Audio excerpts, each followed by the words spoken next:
Assalamualaikum warahmatullahi wabarakatuh. Hamdan wa syukran lillah wa salatan wa salaman ala rasulillah wa ala alihi wa sahbihi wa mawalah. Allahumma salli ala nabiyyina Muhammadin wa ala alihi wa sahbihi ajma'in. Amma ba'du, qala Allah ta'ala fi kitabihil karim. A'udzu billahi minasy syaithanir rajim. Bismillahirrahmanirrahim.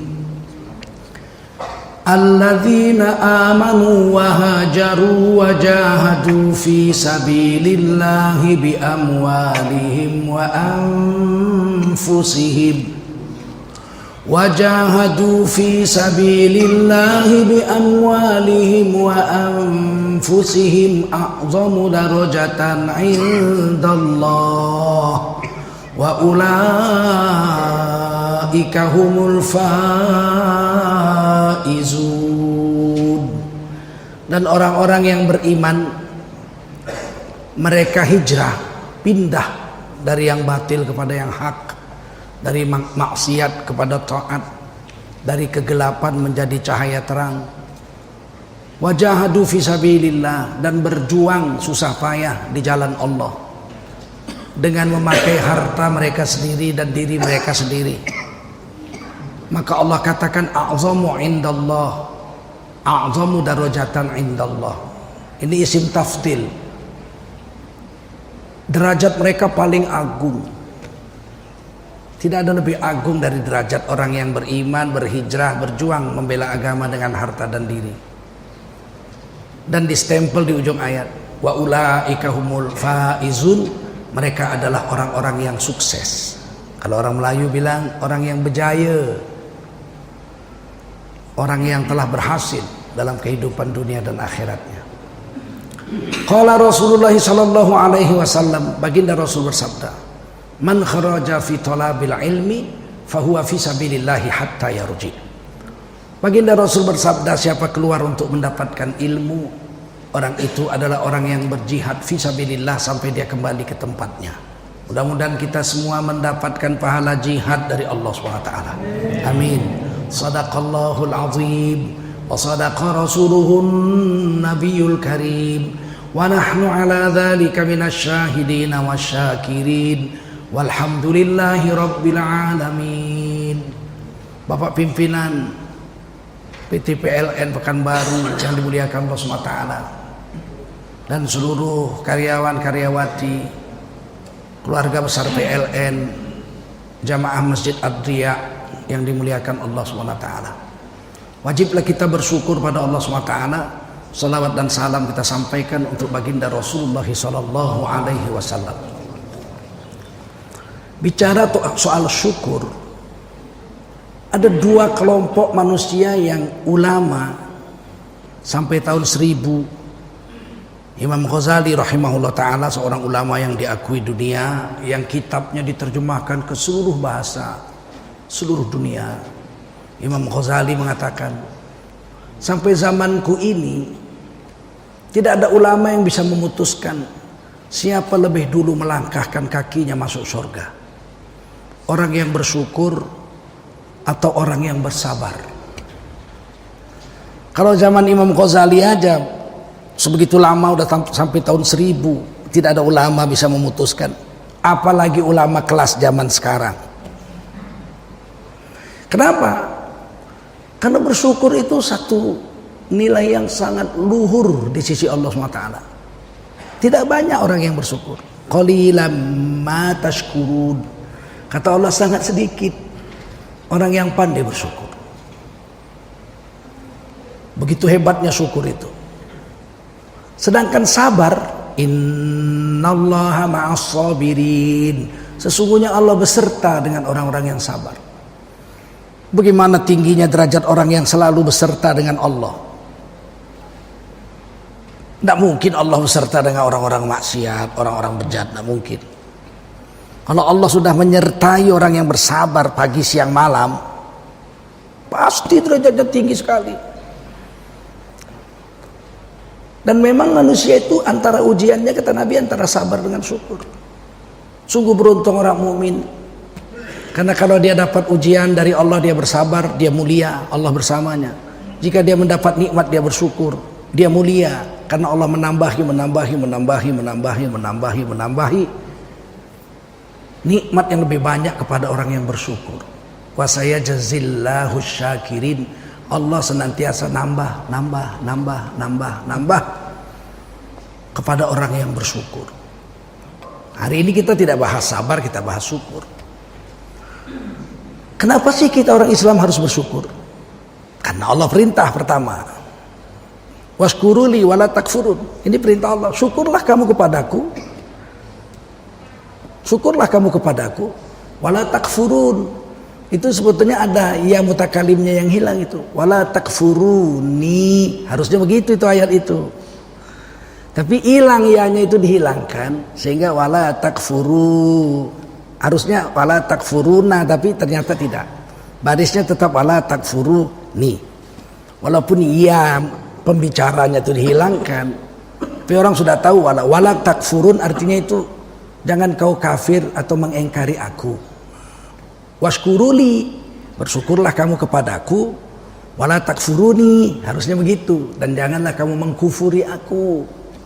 Siapa aku di situ? Allah. Karena perintah Allah itu syukurlah kepadaku. Dan kita ini harus lebih bersyukur karena ternyata Allah cuma suruh kita bersyukur. Allah beri nikmat, Allah suruh kita bersyukur. Tidak Allah suruh kita membayar. Kalau Allah suruh bayar, nikmat Allah mana ada satu orang lah bisa bayar. Nikmat Allah ini tidak terhitung banyaknya. Yang bilang nikmat Allah nggak bisa dihitung, Allah sendiri. Bukan ahli berhitung, bukan profesor matematika. Wa in ta'udzu ni'matallahi la tuhsuha. Kalau kamu mencoba menghitung nikmat Allah, kamu nggak bisa hitung. Nah, kalau nikmat Allah nggak bisa dihitung, jangan mimpi mau membayarnya, nggak bisa. Mana bisa dibayar nikmat Allah? Orang dihitung aja nggak bisa. Hutang emas bawa berlayar masak pisang emas bawa berlayar masak sebiji di dalam peti. Hutang emas boleh dibayar, hutang budi dibawa mati. Kenapa hutang budi dibawa mati? Karena nggak bisa dihitung nilainya. Segelas air di padang pasir lebih berharga dari sedanau air di musim banjir. Nggak bisa dihitung. Nah, nikmat Allah itu tidak bisa dihitung. Bagaimana kita mau bayar? Makanya tidak jumpa satu ayat Quran pun mengatakan bayarlah nikmat-nikmatku. Nggak jumpa itu. Atau ada hadis kau bayarlah nikmat Allah yang telah kau terima. Mana ada hadis begitu? Kenapa nggak ada? Karena memang tidak bisa dibayar. Kenapa nggak bisa dibayar? Orang dihitung aja nggak bisa kok. Nah, nikmat-nikmat Allah itu ulama membaginya ke dalam dua bagian. Yang pertama nikmat jasmaniyah. Yang kedua nikmat rohaniyah. Kenapa harus dibagi dua? Karena tubuh kita ini memang terdiri dari dua unsur. Yang pertama unsur sufli, unsur yang rendah yang berasal dari bumi, unsur duniawi. Apa itu jasad kita ini? Yakhruju min bainis sulbi wat taraib, yang terpancar dari bibit bapak kita dan ibu kita. Bapak ibu kita makan kangkung, makan ayam, makan soto, macam-macam. Keluar bibit saripati, tulang sulbinya itu. Jumpa dengan bibit ibu kita. Bahasa Inggrisnya, bahasa Latinnya itu zigot namanya. Pertemuan antara sperma dengan ovum menghasilkan zigot. Yang lengket di dinding rahim seperti lintah. Quran mengatakan alaqah. Khalaqal insana min alaq. Allah jadikan manusia dari alaqah, sesuatu yang lengket seperti lintah. Fi qararim makin, di dinding rahim yang sangat kokoh. Harus dikoreksi terjemahan Quran Indonesia yang mengatakan khalaqal insana min alaq. Allah yang telah menjadikan manusia dari segumpal darah. Alaqah bukan darah. Darah bahasa Arabnya dam. Hurrimat alaikumul mayyitatu wad-damu walahmul khinzir.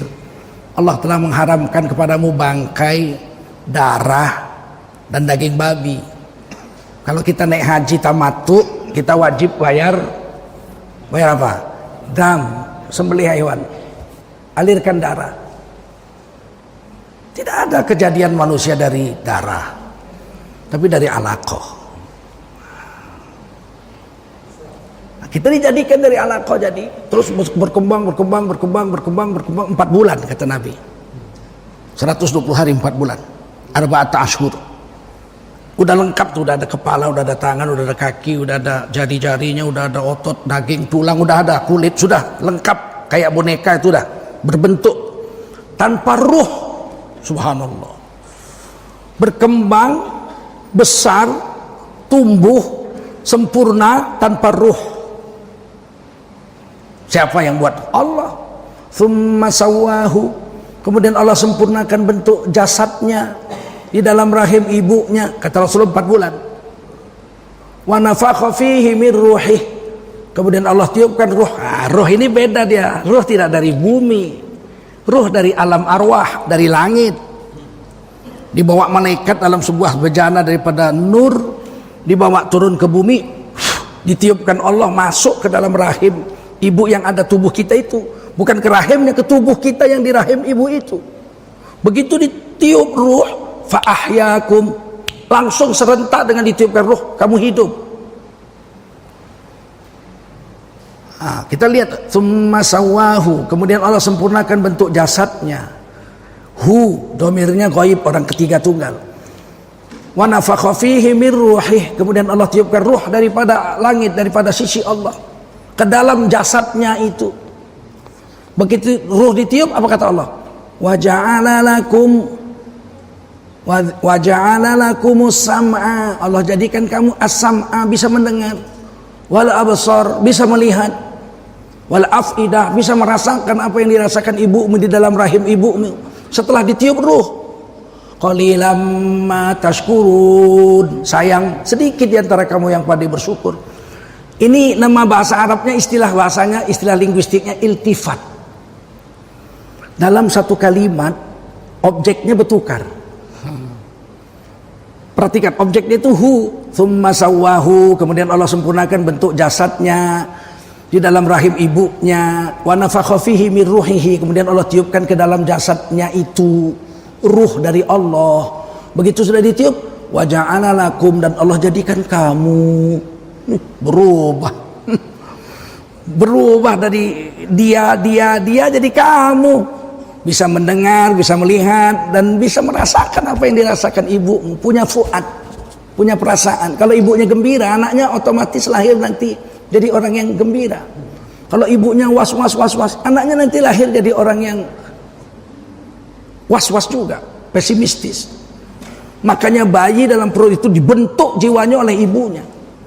Disuruh ngaji, baca Quran, menjadi solehah seperti ibu Maryam. Waktu hamilnya Maryam, ibunya itu istri Imran, imam besar Masjidil Aqsa, itu siang malam baca Taurat, sholat, zikir, berdoa. Rabbi inni nadartu laka ma fi batni muharrara fataqabbal minni innaka antas samiul alim. Itu doanya, itu ditulis di Quran, surah Ali Imran ayat 36, ditulis di Quran doanya, saking hebatnya itu.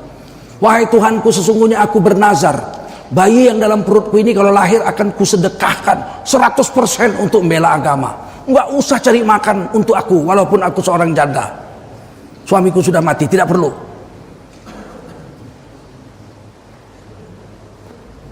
Wahai Allah yang maha mendengar nazar seorang hamba, innaka antas samiul alim, kau maha mendengar nazar hambamu dan maha mengetahui isi hati hambamu. Begitu hebat sehingga anak ini lahir masih remaja sudah datang makanan dari langit, dan diperintah Allah hamil tanpa suami, melahirkan seorang Rasul yang besar, Nabi Isa alaihissalam.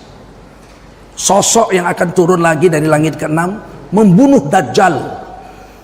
Menurut 41 hadis sahih, pembunuh Dajjal Nabi Isa alaihissalam.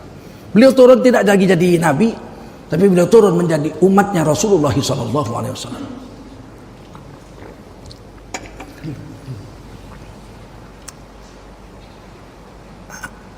Sayang orang nggak bersyukur. Nikmat itu jadinya dibagi dua. Nikmat untuk jasmani, perlu jasmani kita dipelihara sampai ajal. Kenapa kita perlu makan? Supaya tubuh kita tahan sampai ajal. Kenapa kita perlu minum? Supaya tubuh kita ini tahan sampai ajal menjemput. Kenapa kita nggak boleh rakus? Kulu washrabu wala tusrifu. Innallaha la yuhibbul musrifin. Makan minum jangan rakus. Supaya tubuh kita nggak berpenyakitan, supaya kita sampai ajal menjemput tetap sehat.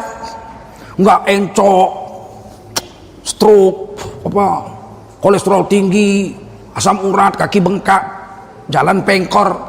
Nggak begitu. Disuruh makan sedikit, minum sedikit, tidur cukup.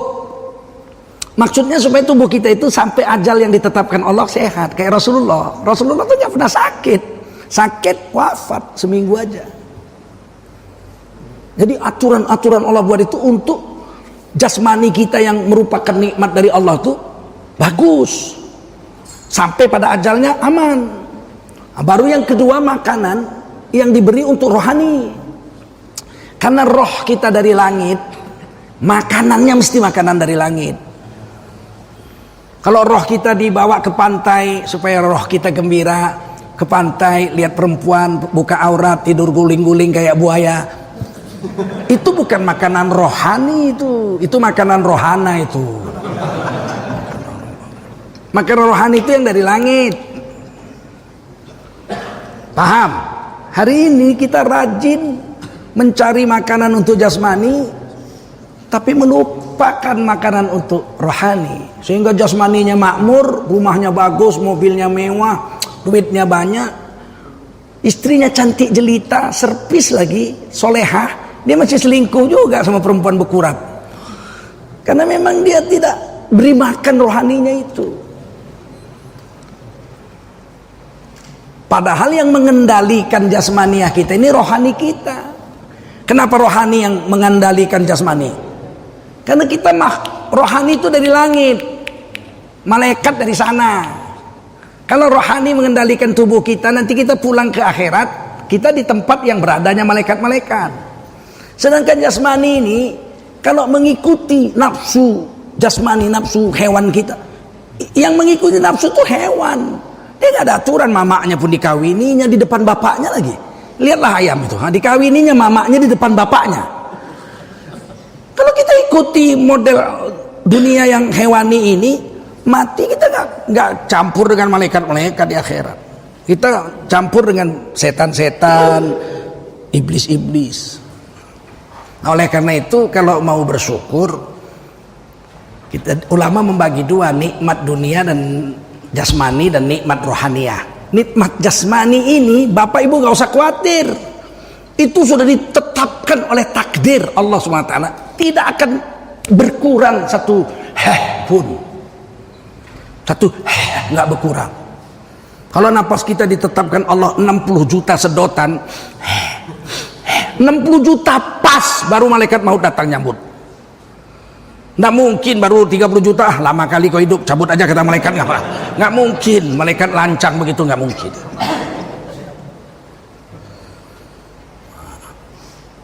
Dan hebatnya untuk jasmani kita ini gratis, rata-rata gratis. Yang paling penting untuk jasmani udara, betul? Nggak ada udara, oksigen tapi ya setengah jam mati kita. Seluruh makhluk hidup nggak ada oksigen mati.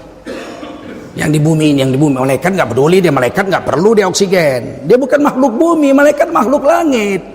Makhluk bumi nggak ada oksigen setengah jam mati. Hebatnya udara ini itu cuma 25% aja oksigen, 75% lagi bukan oksigen. Ada sulfat di situ, ada O tunggal, ada O3, ada CO2, ada helium, macam-macam tuh di luar. Sekarang ini asap di luar. Kata orang Malaysia jelebu, ya enggak? Bukan jelebau, jelebu. Itu asap di luar itu. Kalau kita mau tahu hebatnya Allah, kita keluar dari gedung Masjid Ad-Diya ini, kita sedot tuh asap tuh. Yang masuk hanya oksigen. Betapa hebat itu. Nggak masuk pula itu yang helium, yang sulfat, yang CO2, nggak masuk. Ini ada knalpot mobil, kita di sini yang masuk oksigen juga. 75% lagi bukan oksigen, berbahaya, tapi nggak masuk ke paru-paru, yang masuk hanya oksigen. Sekarang saya tanya, siapa yang menyaringnya sehingga yang bisa masuk hanya oksigen? Siapa yang nyaring? Siapa yang nyaring? Ya kok nggak kalian jawab? Siapa yang nyaring? Coba kita depan cermin, kita lihat hidung kita ada saringan nggak? Nggak ada saringan di hidung itu. Tapi kenapa oksigen aja yang bisa masuk? Selain oksigen nggak masuk.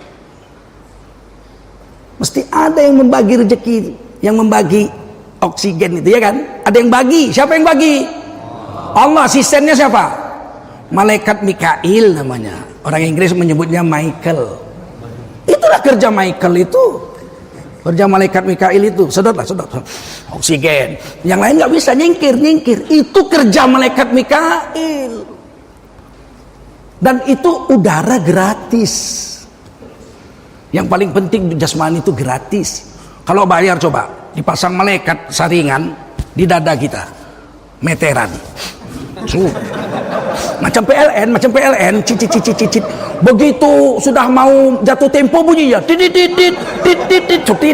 Tetangga kita tahu semua belum bayar nih. Tutit. Datang malaikat, bayar. Maaf malaikat, belum ada duit. Blokir sementara. Mati.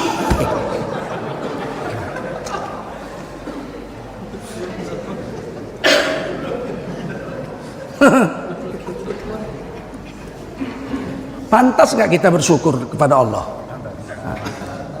Dan itu gratis. Nomor 2 yang paling penting untuk jasmani kita, air. Afara'aitumul ma'alladzi tashrabun. Allah tanya itu, apakah tidak kau perhatikan air yang kau minum? Saya waktu di Amerika sekolah, saya menonton video tentang air, research about water.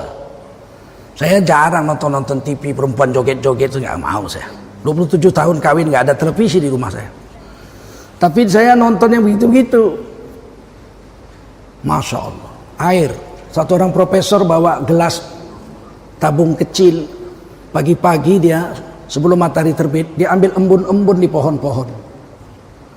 Embun-embun di pohon-pohon. Penuh satu tabung, dia bawa pulang. Dia masuk ke laboratorium namanya electronical microscope. Electronical microscope. Mikroskop yang bisa membesarkan 3 juta kali. Kita belum ada itu alatnya itu. Diletakkannya setetes air, dia lihat pakai kaca pembesar itu, dibesarkan 3 juta kali. Ternyata setetes air mengandungi ribuan hewan-hewan kecil yang sedang berenang-renang dalam setetes air itu. Jadi setetes air embun itu merupakan samudra kehidupan bagi mikroba kecil yang nggak kelihatan dengan mata. Saya betul-betul waktu itu subhanallah, hebatnya Allah. Itu baru setetes air. Sedangkan saya minum 4 liter air sehari.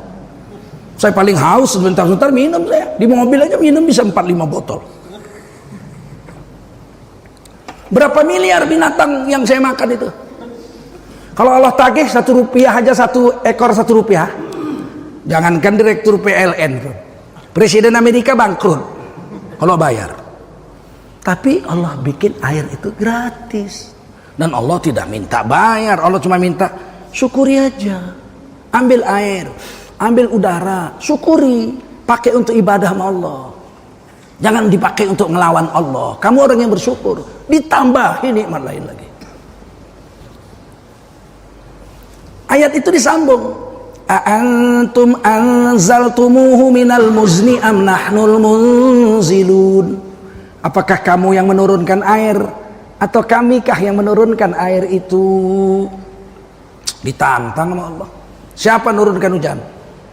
Allah. Dan hujan itu ajaib. Kenapa nggak kau pikir? Matahari menyinari air laut yang asin. Maka terbanglah uap kecil, uap putih yang disebut awan putih. Berkumpul di langit menjadi gumpalan awan yang banyak yang berasal dari air asin. Betul? Itu awan putih tidak akan turun jadi hujan. Kecuali Allah campurkan garam.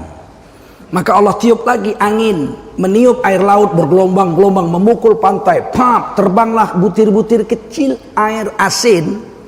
Nggak kelihatan mata saking halusnya. Yang disebut NaCl, garam dapur.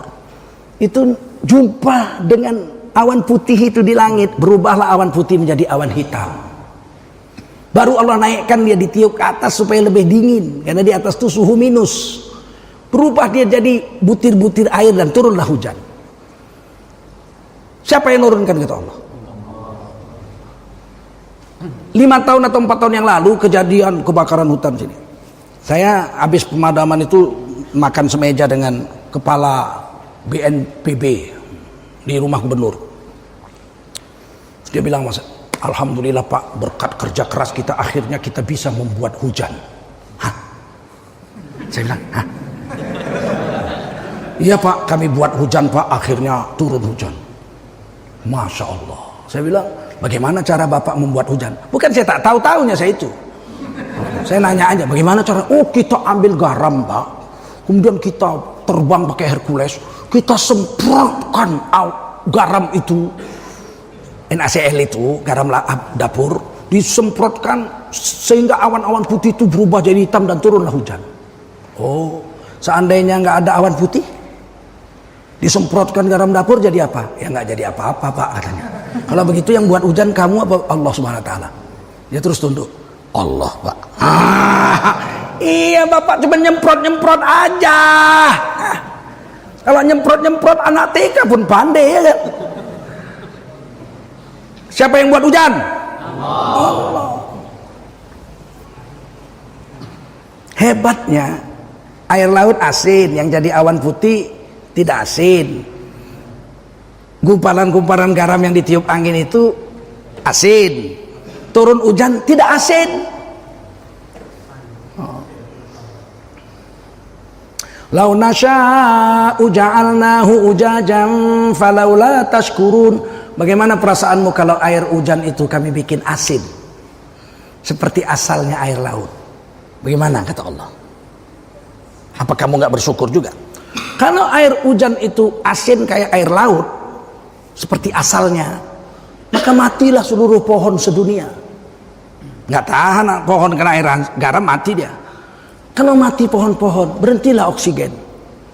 Kalau berhenti oksigen, musnahlah makhluk hidup di dunia. Falaula tashkurun. Kenapa sih kau nggak bersyukur, kata Allah? Dan hebatnya lagi air hujan itu, maka disuruh perhatiin sebanyak apa air yang jadi uap awan putih, dan sebanyak apa air yang diterbangkan jadi butir-butir garam ke langit, jumlahnya sama dengan yang turun jadi hujan. Wah, itu udah diukur orang sekarang dengan teknologi sekarang. Ternyata air yang menguap dan menjadi awan hitam kemudian turun jadi hujan, jumlahnya sama. Kalau yang menguap dan yang terbang itu 1000 ton, yang turun jadi hujan 1000 ton. Seandainya nggak sama, yang menguap banyak, yang turun sedikit, 100 tahun kering air laut. Seandainya yang terbang ke atas sedikit, yang turun banyak, 100 tahun seluruh dunia tenggelam. Falaula tashkurun. Kenapa sih kau nggak syukur, kata Allah? Yang ketiga yang paling penting untuk jasmani kita ini, makan. Alladzi at'amahum min ju'. Dialah Allah yang telah memberimu makan sehingga kamu hilang rasa laparmu. Oh, dulu saya waktu SMP belajar geografi dan kependudukan. Guru saya namanya Martis Tarigan, orang IKIP Medan, pintar sekali mengajar. Dia bilang apa? Menurut Thomas Robert Malthus, manusia bertambah menurut deret ukur, sedangkan makanan bertambah menurut deret hitung. Makanan itu 1 jadi 2, 2 jadi 3, 3 jadi 4, 4 jadi 5, 5 jadi 6, 6 jadi 7, 7 jadi 8. Sementara manusia 1 jadi 2, 2 jadi 4, 4 jadi 8, 8 jadi 16, 16 jadi 32, 32 jadi 64, 64 jadi 100, 28, sehingga